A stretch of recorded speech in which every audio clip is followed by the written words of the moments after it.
Dear viewers, in the previous video we have covered introduction, definition, and characteristics of the company.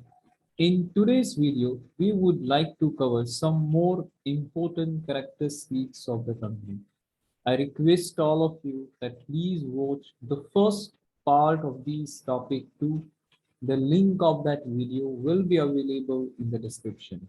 Let's get started. Let's discuss some more important characteristics of the company.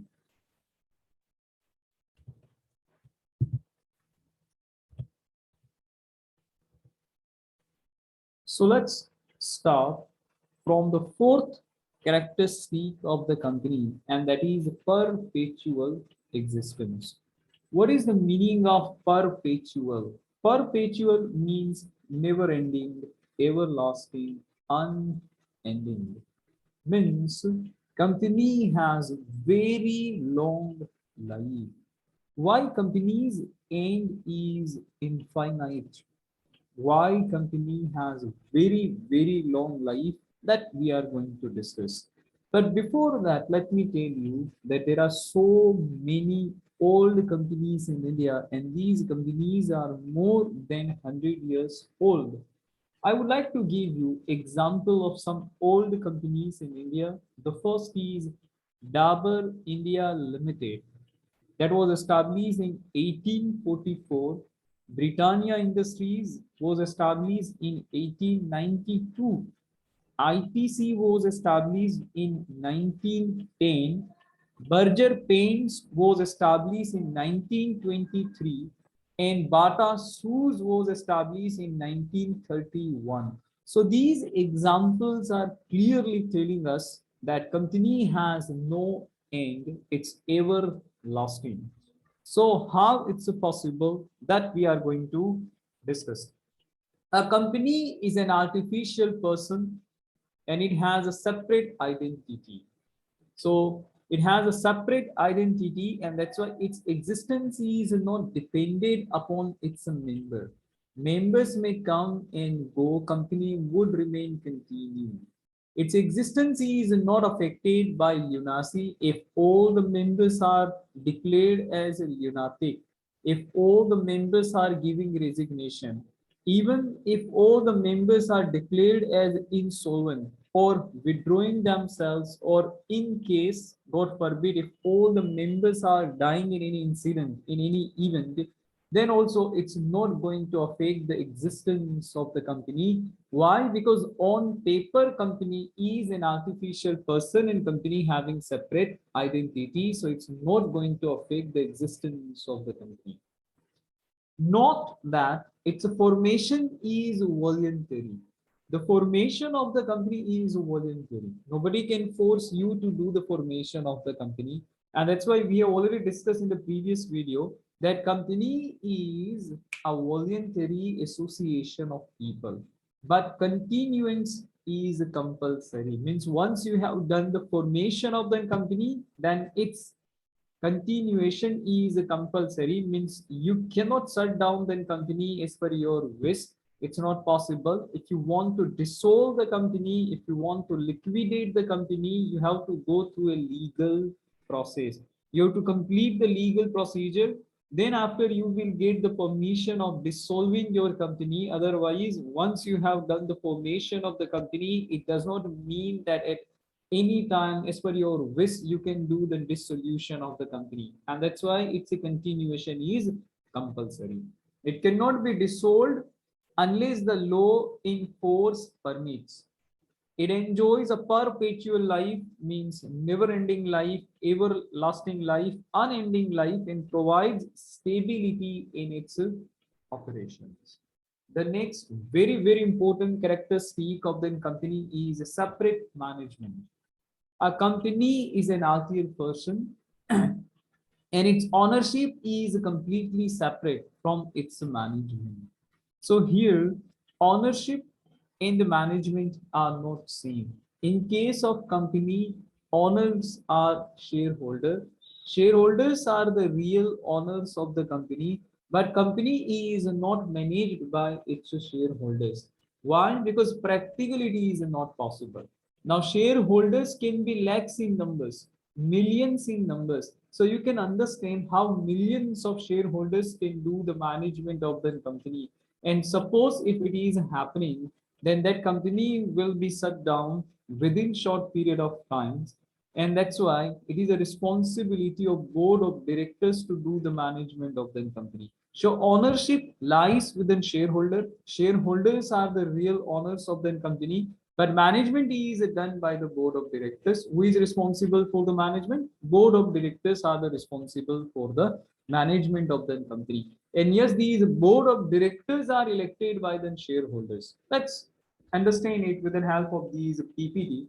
A company is an artificial person and its ownership is completely separate from its management.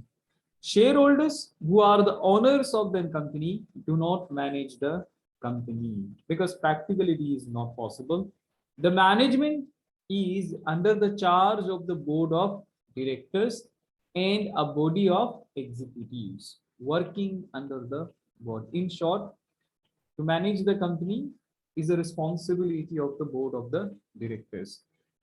The board of directors run the company as per the provisions of the articles of association. Don't worry, I'm going to prepare a video on this topic too, that what is the meaning of articles of association and memorandum of association. But right now, let me tell you that these are the two important documents of the company: memorandum of association and articles of association. Articles of association covers the rules and regulation regarding internal management of the company. How would be the internal management of the company? That is covered under the articles of association. So the board of directors are going to run the company as per the rules and regulation or as per the provisions of the articles of association. Company can afford an efficient and expert management. Company does the business on a large scale.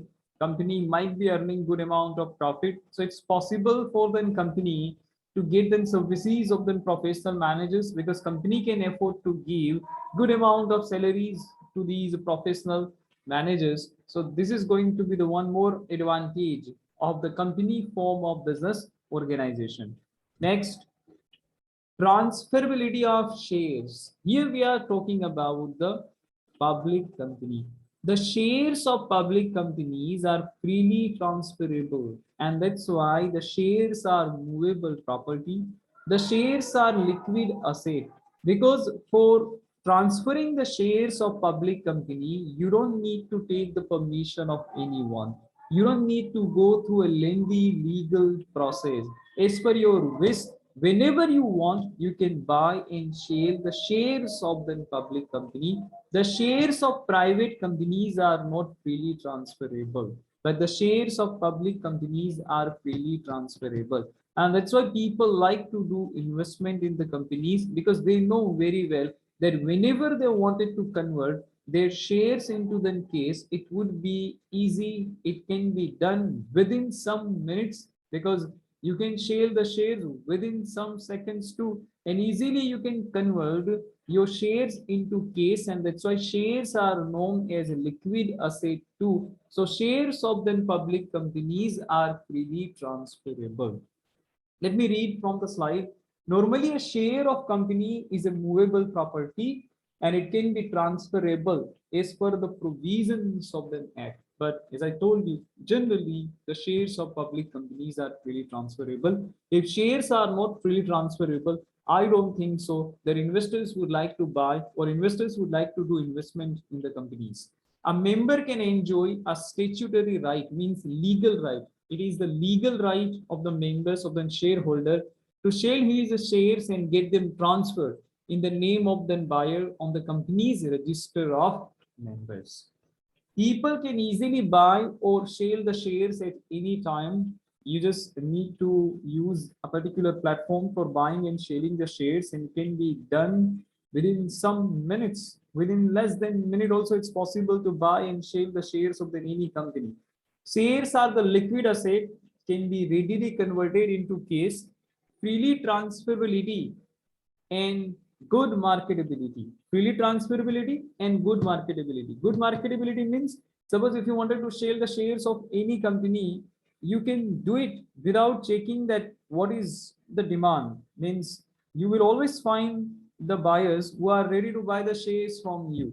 I don't think so that you are going to face the situation like these, that you wanted to sell the shares of the company, but you can't because there is no buyer of the shares of that company. So marketability of share is also good, and it offers many benefits to both the company as well as its shareholders.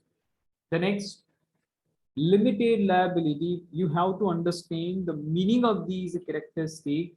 Without understanding the meaning of these characteristics, you cannot understand the meaning of the company in full-fledged manner. So what is the meaning of limited liability? In case of the company, the liability of the member is limited. So what is the meaning of having limited liability?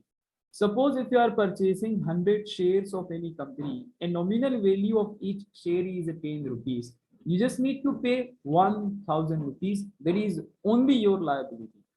If you are purchasing 100 shares, a nominal value of each share is 10 rupees, you just need to pay 1000 rupees. That's it. Once you are paying these 1000 rupees, after that you are not liable for anything. Even though company incurs loss, even the company create debt, you are not liable for anything. Company cannot ask you to pay even 1 rupees extra because you have already discharged your liability by paying the nominal value of the shares that you are holding. Your liability is over. Your personal assets are safe. Your personal assets are under your possession. Company cannot ask you that you have to share your personal property for clearing the debt of the company or for recovering the loss of the company. As a shareholder, you have to pay some more amount of money. This is never going to happen because your liability is limited. In a joint stock company, the members' liability is usually limited to face value of the shares. So your liability is limited to the number of shares you are holding and it's a nominal value. Once you are paying the nominal value of the shares, your liability is over. Face value of the shares that he or she holds. Every member or every shareholder knows in advance that how much risk he is taking. Every member knows very well that how much risk he is taking. In case of liquidation or extraordinary loss incurred, private property of the member is not attachable. So if company is incurring the huge amount of loss, your private property is not at risk. Company cannot ask you to sell off your private property for giving fund to the company for recovering the loss of the company. And if this is the case, nobody would like to buy the shares of the company. Suppose if the liability of the members is unlimited, I don't think so that any shareholder, any investors would like to buy the shares of that company, because I don't think so that you would like to take high degree of risk, or you would put your personal property also at risk for buying the shares of such type of company. Practically is not possible. Yes, formation of the company with unlimited liability is permissible. Yes, formation of the company with an unlimited liability is permissible, but practically it is not possible. So I don't think so you will find an example of any company having unlimited liability. A shareholder shall not have any future liability if he owns a fully paid up share. A member cannot be held personally liable for the debt of the company. So once you have fulfilled your liability, you are not responsible for anything because your liability is limited. Number of members in a private company, there are minimum 2 members required for doing formation of the company, and private company can have maximum 200 members. In case of public limited company, there should be minimum 7 members, and there is no restriction to the maximum number of members. In short, a public company can have unlimited number of members. Minimum there should be 7, but maximum public company can have unlimited number of members. Under the Companies Act 2013, yes, a one-person company can also be formatted with only 1 member. If you will ask me, I will prepare or I will make a separate video on this topic, one-person company, OPC. see, but for that you have to comment in the comment box. Voting right, the last characteristic of the company, the members of a company can vote as per the number of shares they hold. So suppose if you are holding 10 shares, you have 10 voting rights. If another person is holding 15 shares, that person has a 15 voting rights. So in case of company, the voting right depends on the number of shares you are holding. If you are holding more number of shares, you having more voting rights. If they hold more share, they can exercise more control over the management. So if you having 15 percentage, 20 percentage shares of any company, it is but obvious that you will be having control over the management. Thus voting right depends on the number of shares. So these are the some essential characteristics of the company.